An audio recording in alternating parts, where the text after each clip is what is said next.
কিছু কিছু শ্যুট আর সেই শ্যুটের লুকসগুলো ভীষণ রকমের স্পেশাল হয়, আর আজকে শ্যুটের লুকসটা ছিল সেগুলোর মধ্যে একটি। তো hey everyone, welcome to my another vlog. তো তোমরা সবাই কেমন আছো? আশা করি ভীষণ ভালো আছো, আমিও খুব ভালো আছি। তো আজকে শ্যুটের লোকেশন ছিল নবদ্বীপ। তো যথারীতি ট্রেনে উঠে দেখি আমি জানলার পাশে সিটটা পেয়ে গেছি, কি আনন্দের ব্যাপার না? আর আজকে শ্যুটটা অর্গানাইজ করেছিল ঋষভের সাথে এটা আমার সেকেন্ড টাইম ওয়ার্ক। আগে ওর সাথে একবার কাজ হয়েছে।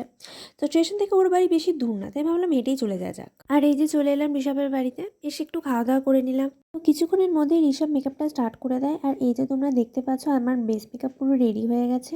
আর এর মাঝে কোনো ভিডিও ক্লিপ নিইনি, কারণ মেকআপের সময় ভিডিও নিলে একটু অসুবিধা হয় মেকআপ আর্টিস্টদের। তো ফাইনালি আমি রেডি হয়ে গেছি, আর এই ছিল আজকে শ্যুটের বিটিএস। আজকে ফটোগ্রাফার ছিল কুশ।